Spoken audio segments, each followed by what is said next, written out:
So the first thing that I want you to know is if you're comparing yourself to other people, it's not wrong. It's completely normal. Everybody does it. That's actually how we start finding things to help us expand more into what it is that we want. What happens is we see something, we observe it, we want it, and that's when the work comes in of, do we go down in emotion or energy state of thinking, oh, I wish I had that. I'm not good enough. Why do they have it? Why don't I have it? Or do we ask a more empowering question, which I'm going to share with you here today, on what do we do when we find ourselves comparing ourselves to other people and it makes us feel crappy, down, low self-worth, low self-esteem, depressed, anxious, whatever it is?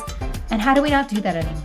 How can we actually use it to increase our self-worth? So when someone comes to me with a challenge or a struggle and it's due to them comparing themselves to someone else, something else, there's three things that are happening. So it's actually kind of exciting because I know they're on the verge of deepening and awakening their authenticity even more. They're about to increase their self-worth because I'm going to show them where they actually do have this thing already in their life, or how it might actually be a fantasy that we see something and it's an incomplete awareness. I'm going to say that again. If there's something that you're comparing yourself to that's making you feel what we were going to call here today a negative emotion or response, there's an incomplete awareness. I'm going to show you how to complete that awareness so those emotions can be neutralized. So if you're comparing yourself to other people, stay tuned. Let's dive in.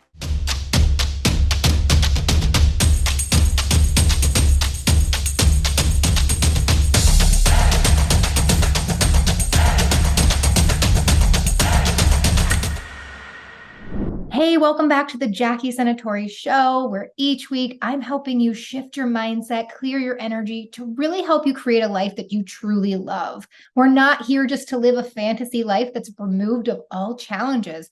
I'm going to show you how your challenges are actually serving you and then turn them into the fuel for your next level in your growth. I'm your host, Jackie Senatori, and I'm pumped that you're here with me today, spending this time with me. So thank you. I appreciate it. If you want me to personally guide you through a really cool, unique experience where I'm going to show you how to clear your energy, how to get really aligned, grounded, back in your body and feeling better than ever, then go check out my energy shifter. It's JackieSenatori.com/energy shifter. And let me personally be your guide and walk you through that 15-minute experience. So let's dive into the meat of comparison. Comparison can keep a lot of people depressed. It can keep a lot of people with low self-esteem, low self-worth, anger, just really feeling unfulfilled. And I'm going to show you how to flip it, how to actually help use comparison to expand yourself in what it is that you truly want in your life, to use it and the people that you're comparing yourself to as a guide for your next level. So the first thing, what are you comparing yourself to that you perceive you don't already have? What's the thing that you see outside of yourself that you're wishing that you had? It could be a relationship. It could be more money. It could be a certain body type, the way somebody looks. What is it that you want? We're going to first explore, do you actually want it? Is it a heart desire, or is it just something that you think that you should have? Is what we call almost like an injected idea from somebody else, that somebody told you or culture told you you had to be thin in order to be loved. But it really doesn't bother you. You rather have the lifestyle that you do and the patterns that you do that don't create something of that body type. So once you find the trait that you're looking at or the thing that somebody has that you're comparing and perceiving you don't have, let's take an easy example, a relationship. That person seems really happy. They're in a really great relationship. I want that. I don't have that. So there's a few things that happen here. It's an incomplete awareness, number one, that we actually don't know. We might just be seeing the best picture of somebody's life. Or maybe they have a happy relationship, but they're having a health challenge, relationship challenges. Oftentimes when people say, I really envy you, or I'm so jealous of you, you can quickly show them a different side. You're looking at one picture in somebody's life. And really, you don't know. Somebody could have the healthiest, most fit body from the outside, and they can work out all the time. And when you really get to know them, they might have fibromyalgia and be in pain all the time. Maybe they're working out because they have mental health challenges. Maybe they have low self-esteem and they think I have to have this body or else nobody's just going to love me for who I am. I'm not saying working out is bad. It's great and it's good for you. I'm just opening up a different perspective of the thing that we're admiring is one picture of somebody's life. It's not the whole piece. As one of my favorite authors, Stan Tatkin, says, everybody's a pain in the ass and everybody comes with baggage. So the next time you see yourself comparing yourself to somebody else, let's say that person has so much money or they're really beautiful, they're really fit. I invite you to pause in that moment and see more, ask more.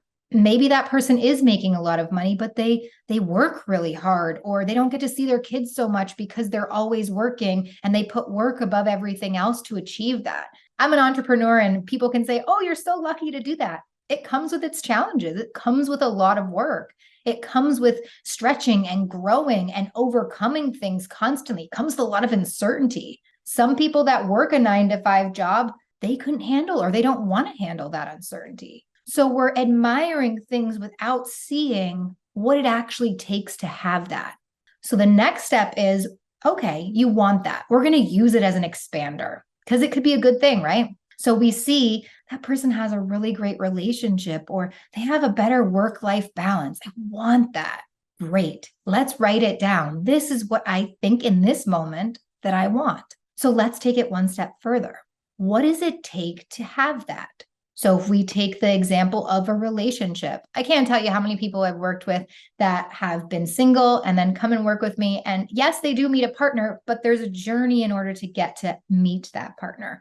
There's a vulnerability, there's a healing process that actually has to happen. So if somebody comes to me and they're single and they're desiring a relationship, I really want a relationship. First, we're going to have to heal the need. I want it, I don't need it. I'm completely okay the way that I am. And that's supposed to be triggering. It's supposed to make a response of being like, no, I don't feel okay. I'm lonely. We really want to heal lonely and do the energetic work before we're attracting from lonely. So we're not attracting a partner that we're perceiving is going to fix something in us. We can do that. It's going to have some challenges in the relationship. And ultimately, you're still going to have to be with the lonely. They might start working all the time. And then that feeling again comes up. We really can't run from our work. We can distract ourselves for a period of time. But ultimately, we want to look at what's blocking it. And that's what I do every week with people is find the mindset blocks, the beliefs, but most importantly, the energetic blocks, things that were stored in our past. Okay, so let's go back. They want a relationship. They see the comparison. That person has it. We want to do 2 steps. The first one, we first want to write it down and think, what does it take to have that relationship? If you're in a relationship, relationships take work, intimacy. Into me, you see, meaning this person is now going to be a mirror and a reflection for all your stuff. Do you want that? Do you want to put in the effort? Do you want to put in the effort to learn how to communicate? To do things for somebody else that might not be inspiring to you, but it's important to the relationship. So these are the things, kind of the unsexy things of having what it is that you want.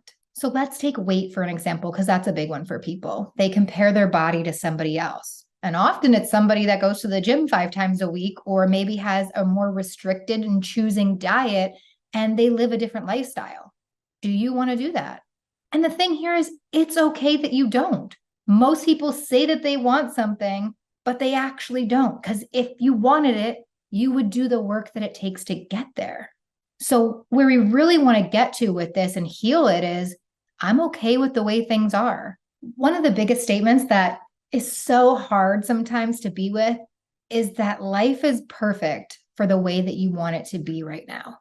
And I know there's a variety of people watching this that are like, no, this is not what I want. I'm in a huge challenge, either a health challenge or relationship one. Somebody might have just passed away. And I have compassion for that. Every challenge that we have in life that we go through that's really hard requires us to become the next version of ourselves to get through it. So why I'm saying life is perfect for the way that it is right now is because if you really want it to change from your heart, you will do whatever it takes for it to change, for you to either become stronger, to adjust something in yourself, to get to be that person when you make it the most important thing in your day or in your life. Now, I'm not saying outside circumstances have to change, but you can change. You can change your life. Anything that you don't like, don't want, you can change. Again, maybe not the circumstance, but how you deal with it. I work with a lot of divorced women and they can have a co-parenting thing happening. And it's like, I can't get out of this. Yes, but you can heal your triggers. Yes, but you can take it as an opportunity. What am I not seeing here? How can I change it? So let's get back to comparing for what it is that we want. So we want a relationship. We want to make sure that we want both sides. Yes, the love and the snuggles and the intimacy and the having someone to go do things with. Make a list of that, of everything that you want in that thing that that person outside of you is now showing you that you want. Make a list of all the reasons why you want it. Then I want you to make a list so we can balance out that perception, so we can neutralize it and it comes right in. So if we only think this thing is going to bring us good things, it's not really real and we won't manifest it. So if we see the list and like, oh, I perceive this thing that I want that I'm seeing in somebody else, these are all the benefits that I think that it's going to give me. Now I want you to know what is a challenge to each one of those benefits. So an example, I want someone to do things with, to travel with. What are the challenges and drawbacks to having someone to do things with? Maybe you don't get to listen to the music that you want to listen to. Maybe you're going to have somebody else that's dictating where you go, what you see, how much time. There's challenges that come with it. Do you still want it? And if you still want it, great. Then you can do the work of asking for it, grounding yourself in it, which is huge, which I discussed in another video, getting into your body and really finding the places that you energetically are afraid to have that which you want. Or forgive yourself for not actually wanting it. We can all say, I want as much money as them. Then we see their real lifestyle. Do you want that? Do you want the challenge that it comes with? Because if you don't, that's okay. Then you get to get more real and love yourself more for who you are right now. You know, one of the tricky things that come up when we do this with people is that they think that if they love themselves as they are, they're not going to grow anymore.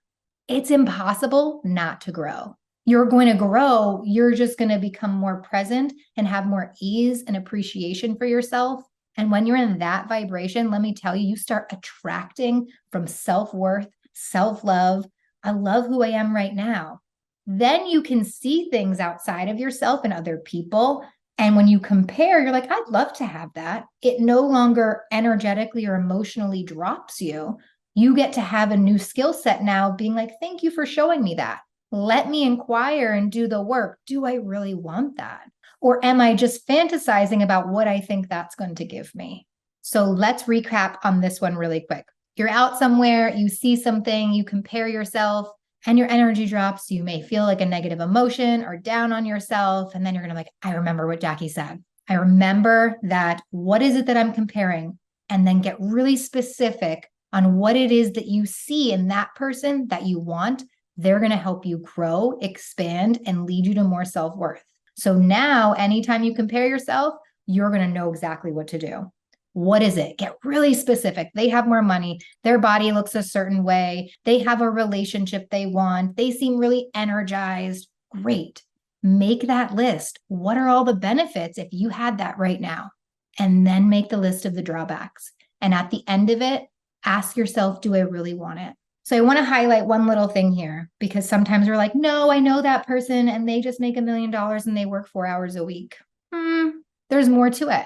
And then, what's the drawback to making millions of dollars and working 4 hours a week? Maybe there's not enough life. Maybe there's not enough vibrancy. There's a strong muscle that gets developed in the journey towards getting what you want. Everything you wanted just came super easy. Guess what? You wouldn't like it for more than 5 minutes. When a child gets that toy and he plays with it for 5 minutes, he's on to the next one. Keep getting that kid everything that he wants. He has no appreciation for anything. You can't. It's just, you want to create something at the border of challenge and support. So things coming easy and then also having to work for things. That's going to give you a deeper love, a deeper self-worth, a deeper appreciation for your life, and a deeper enjoyment of getting it. So I hope that was helpful. Comparing yourself is not wrong. It's an opportunity for you to expand, see what you want. Do you really want it? And if you do, then you can go to manifesting and calling it in. And if you want me to show you how to easily manifest what you want with ease, not like having a goal list and going out there and accomplishing it all, but if you want me to show you how to get back into your body, feel really good, and attract and manifest what you want with ease, go check out that energy shifter. I send you a free little bonus gift after you experience it that's going to walk you step by step through how to manifest anything. Thank you for spending this time with me, joining me here today. Just know you are so loved. You are perfect for exactly the way you are right now. And if you truly want to change something, come join me. I help people really create a life that they love. So until next time, I'll see you in another video. Take care.